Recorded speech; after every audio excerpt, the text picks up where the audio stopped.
আসসালামু আলাইকুম। পলি স্যারের অনলাইন কোচিং এ সবাইকে স্বাগত। আজ আমরা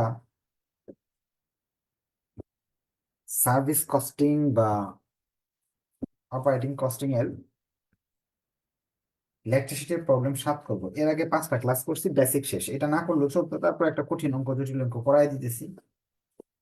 এগুলো করলে মোটামুটি বেসিকটা হয়ে যাবে। ওইটার আলোকে আপনি বইয়ের যে কোনো অঙ্ক ইনশাল্লাহ করতে পারবেন। যারা নতুন ভর্তি হয়েছেন তাদের বলবো এই ক্লাসটা বাদ দিয়ে দেন। বাদ দিয়ে 4 তারিখ থেকে নতুন চ্যাপ্টার শুরু করব, নতুন ক্লাস করবেন। হ্যাঁ, আর যারা পুরাতন আগে থেকে করা তারা এই ক্লাসটা করেন। এখানে বলতেছে a person ওনস A bus which run between Chittagong and Dhaka for 15 day. একজন ব্যক্তি একটা বাস কিনছে, যে বাসটা সে 15 দিন চিটাগাং টু ঢাকা চালায়। এরপর বলতেছে the distance from Chittagong to Dhaka 300 kilometre, এবং এটার দূরত্ব চিটাগাং থেকে ঢাকার দূরত্ব হলো 300 কিলোমিটার। চিটাগাং টু ঢাকা 15 দিন চলে, 300 কিলোমিটার দূরত্ব।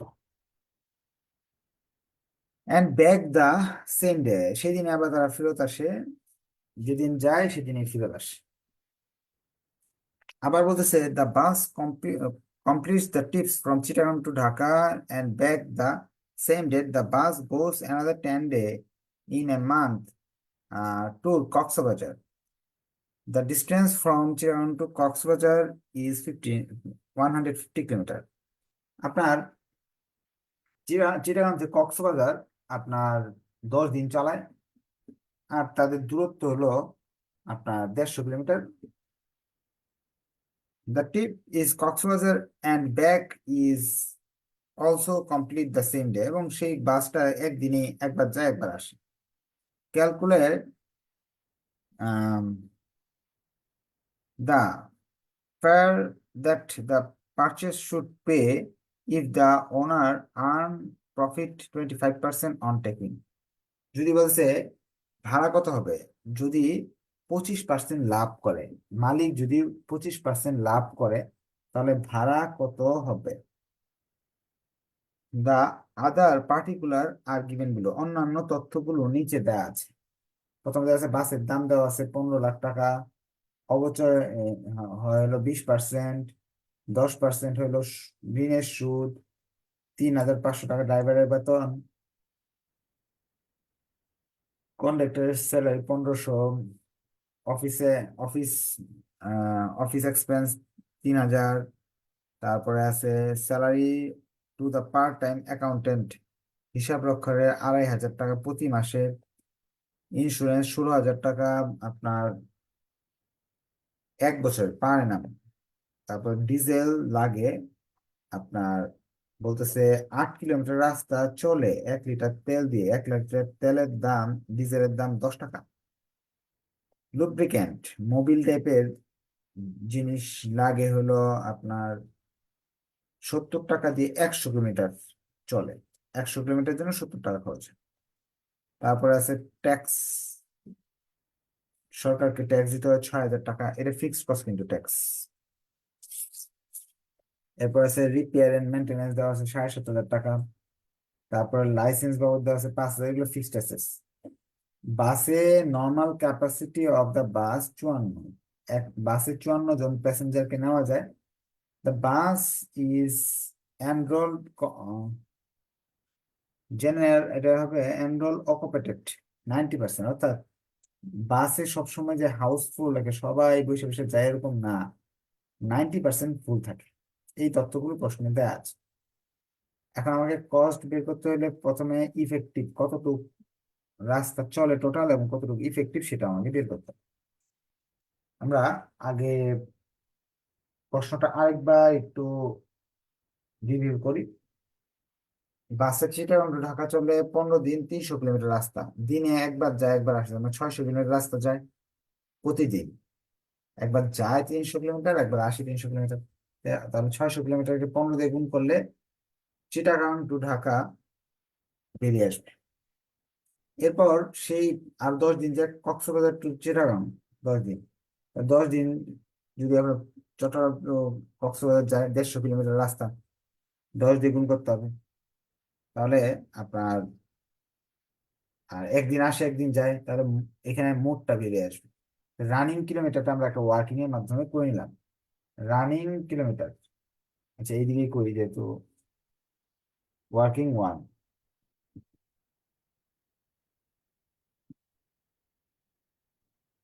কত কিলোমিটার চলে?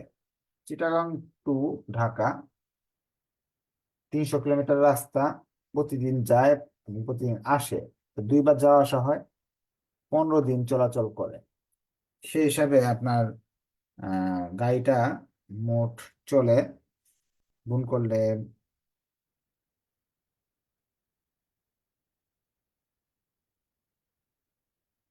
কত আসে? আপনার ক্যালকুলেটর নিয়ে বসছেন কেউ? ওই যে ক্যালকুলেটর দূরে অনেক।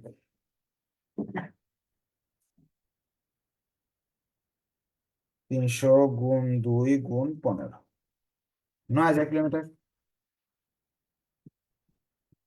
আর চিটাগাং টু কক্সবাজার 150 কিলোমিটার রাস্তা, 10 দিন চলে, দিনে একবার যায় একবার আসে, তো সেই হিসাবে 3,000।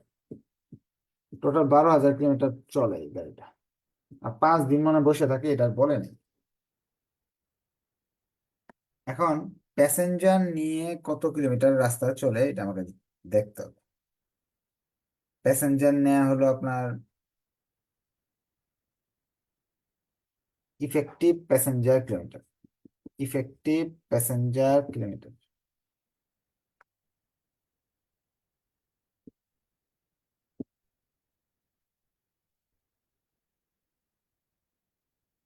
12,000 কিলোমিটার চলে, 54 জন প্যাসেঞ্জার নেওয়ার ক্ষমতা আছে তার, কিন্তু 54 জন তো সবসময় থাকে না, থাকে 90% থাকে। 90% যদি থাকে, 90% দ্বিগুণ করলাম, তাহলে এখানে আসতেছে 12,000 গুণ 54 জন প্যাসেঞ্জার, 90%, 5,83,200 কিলোমিটার।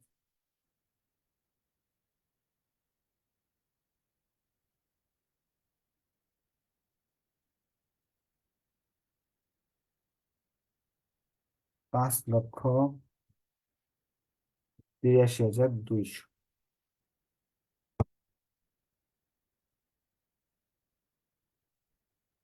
এই হলো আমাদের প্যাসেঞ্জার কিলোমিটার বেরিয়ে আসলো। এই দুইটা ক্যালকুলেশন তো আগে শেখানো হয়েছে। এখন আমি এইটা বের হওয়ার পরে অঙ্ক করতে পারবো। এটা হলো টোটাল কস্ট, এটা cost per unit, cost per passenger, passenger kilometre. এখানে ফার্স্টে ফিক্সড বা স্ট্যান্ডিং কস্ট লিখবো। ফিক্সড কস্ট গুলো কি কি? প্রথমে ফিক্সড কস্ট হলো আমাদের, যে দেখে আসি প্রশ্ন। ড্রাইভারের বেতন মাসে 35। তারপরে আছে, এখানে অবচয় আছে 20%, এই যে এটা 20%। মূলধনের সুদ 10%, ড্রাইভারের বেতন, স্যালারি, কন্ডাক্টরের স্যালারি, অফিস এক্সপেন্স, এই পার্ট টাইম অ্যাকাউন্টেন্ট স্যালারি। আর ইন্স্যুরেন্সটা মনে রাখবেন, পার এনাম, মানে এই 16,000-কে 12 দিয়ে ভাগ করতে হবে, কিন্তু মনে রাখতে হবে, এগুলো ফিক্সড। আবার এই যে 6,000 টাকা ট্যাক্স ফিক্সড। রিপেয়ার মেনটেন্যান্স এখানে 15,000 পান, 7,500 পার মান দিছে, এটা কিন্তু ফিক্সড নেওয়া দিত। তারপর এটা আমরা ভেরিয়েবল নিব, কারণ রিপেয়ার আর মেনটেন্যান্স ভেরিয়েবল কস্ট যেহেতু। আর লাইসেন্স ফিক্সড, তাহলে এই ফিক্সড গুলো আমি মার্ক করে দিলাম। সেই ফিক্সড গুলো আমাদের ফার্স্টে আনতে হবে। ফার্স্টে আমরা ডিপ্রিসিয়েশন আনি। ডিপ্রিসিয়েশন হলো, গাড়ির দাম হলো আপনার এই টাকাটা, এর 20% অবচয়, 1 মাসের অবচয় বাড়ি করতেছি, 12 দিয়ে ভাগ 1 দিয়ে গুণ, তাহলে অবচয় বেরিয়ে আসবে 25,000। ইন্টারেস্ট, এই জিনিসটাও, ইন্টারেস্টটাও হলো আপনার 10%,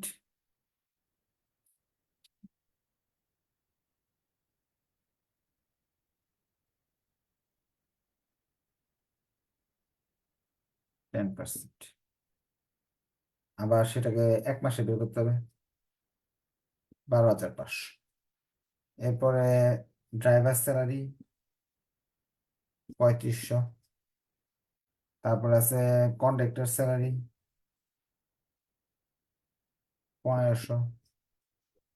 এরপর আছে অফিস এক্সপেন্স 3000। এরপর আছে part time accountant, part time accountant 2500। Insurance, এই যে ইন্স্যুরেন্সটা বলে রাখছিলাম কিন্তু আপনাদের, ইন্স্যুরেন্স হলো যে 16,000 টাকা যে আছে এটা 1 বছরের, 12 মাস টাকা করতে হবে, ভাগ দিতে হবে। এরপর আছে ট্যাক্স।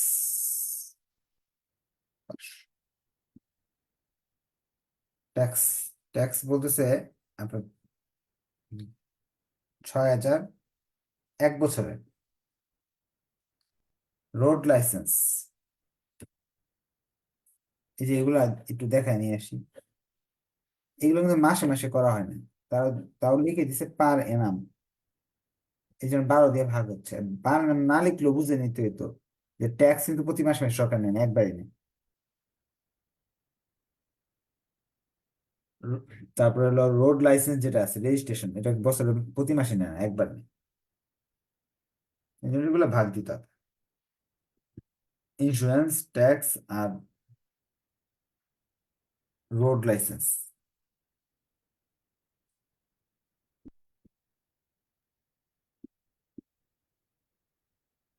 এই হলো আমাদের আইটেম গুলা, ফিক্সড গুলা যা ছিল নিয়ে আসলাম, টোটাল যোগ করলাম।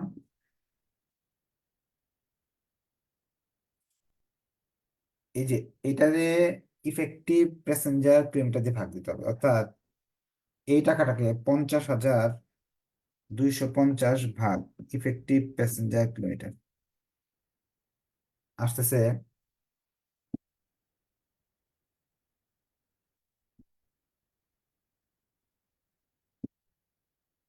টোটাল স্ট্যান্ডিং কস্ট বা ফিক্সড কস্ট। এখন ভেরিয়েবল কস্ট, এগুলো তো বুঝে গেছি, ভেরিয়েবল কস্ট ব্যবহার করবো, ভিসি বা রানিং কস্ট।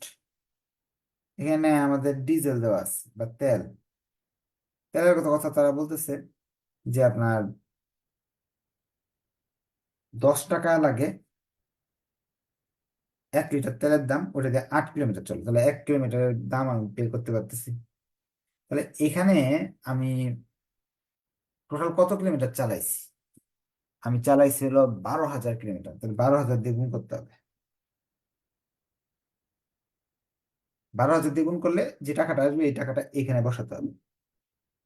ওই টাকাটাকে আমি কি করি, এখানে বসাইতে হলে সব সময় এই জিনিসটা দিয়ে ভাগ দিই, এই জিনিসটা দিয়ে ভাগ দিই। এই যেমন এই টাকাটা আগে ভাগ দিয়ে এখানে আসছি। তা আমি একটা যদি শর্টকাট ফরম্যাট বের করি, বইতে দেখবেন এই সিস্টেমে করা, আমি কিন্তু এখন পর্যন্ত এই সিস্টেমে করি নাই। আমি কি করতাম, এগুলো ক্যালকুলেশন করে এখানে লিখতাম, সবগুলো যোগ করতাম, যোগ করে পরে এই সংখ্যা দিয়ে ভাগ করে এখানে লিখতাম। বইতে দেখবেন প্রতিবার এরকম ভাগটা যখন আমি একসাথে করতাম তারা আলাদা আলাদা করে। তা আলাদা আলাদা করলে এতে দোষের কিছু নাই, অঙ্ক হবে। এটাকে কষ্ট বেশি, বুঝতে অসুবিধা হয়। কি করলাম, এখানে যে টাকাটা আসতো সেটাকে এই জায়গায় লিখতে হইতো, পরবর্তীতে আরেকটা আইটেম আসতো, এখানে এখানে লিখতাম, সবগুলো একসঙ্গে যোগ করে এইভাবে পরে এই সংখ্যা দিয়ে ভাগ করতাম। এখন কি করতেছি, প্রতিটা ভেরিয়েবল কস্টকেই এই সংখ্যা দিয়ে ভাগ করে মাঝখানের ঘরে না লিখে এখানে লিখে ফেলতেছি। লুব্রিক্যান্ট, লুব্রিক্যান্টের কথা বলতেছে, ঠিক আছে এটাও 10 টাকা লাগে কিন্তু 100 কিলোমিটার চলে, 70 টাকা লাগে, 70 টাকা লাগে কিন্তু চলে হলো 100 কিলোমিটার। তাহলে 12,000 দিয়ে ভাগ গুণ করতে হবে, ভাগ দিতে হবে এই যে এই সংখ্যা দিয়ে। লুব্রিক্যান্টের আইটেমের টাকাও চলে আসবে। লাস্ট এসে রিপেয়ার সম্পূর্ণ দেওয়া আছে 7,500 টাকা, 7,500 কি এই সংখ্যা দিয়ে ভাগ দিই। এইটা আমার কাছে ভেজাল লাগে কারণ বারবার ভাগ দেওয়া। তাহলে আসতেছে 0.10.128। সবগুলোকে যোগ করলে আমার টোটাল খরচটা বেরিয়ে আসবে 2 টাকা 26 পয়সা। Cost per passenger kilometre. একটা প্যাসেঞ্জার যদি 1 কিলোমিটার রাস্তা যায় তাহলে এই টাকা তার খরচই আমার পড়বে। তখন এখন বলতেছে যে লাভ করতে হবে 25% লাভ, যতটুক আমার টোটাল কস্ট।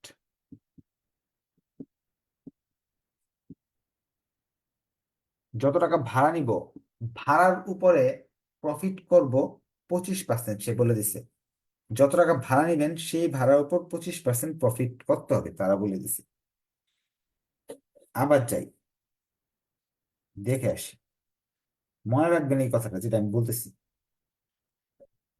25% প্রফিট অন টেকিংস, অর্থাৎ যত টাকা ভাড়া হবে তার উপর 25%, অর্থাৎ বিক্রয় মূল্যের উপর 25%, যে টাকা দিয়ে টিকিট বিক্রি করবেন। বিক্রয় মূল্যের উপর 25% করলে, আপনার যেহেতু থার্ড ইয়ারে লেখাপড়া করতেছেন, আপনাদের এতদিন জানা হয়ে গেছে বিক্রয় মূল্যের উপর প্রফিট করতে হলে সূত্র হলো এটাকে উপরে লিখতে হবে, টোটাল কস্ট উপরে লিখতে হবে। যত পার্সেন্ট বলছে অত এখানে লিখতে হবে, 100 থেকে ওইটাকে বাদ দিতে হবে। এটা হলো সূত্র, প্রফিটের সূত্র। যদি বলতো প্রফিট অন কস্ট, তাহলে এই টাকার উপর 25% ধরে লিখে ফেলতে পারতাম। নেট টেকিং বললে এইভাবে করতে হবে আপনার। করলে টাকা কত আসবে? 2.25656 গুণ আপনার 25 ভাগ 75। 75 পয়সা 75.75। দুটো যোগ করলাম, আপনার ভাড়া 1 কিলোমিটারের ভাড়া নির্ধারণ করা হয়ে গেল আমাদের। ভাড়া হলো 3 টাকা 2 পয়সা। তারা চেয়েছিল ভাড়া বের করো, ভাড়া পার কিলোমিটার।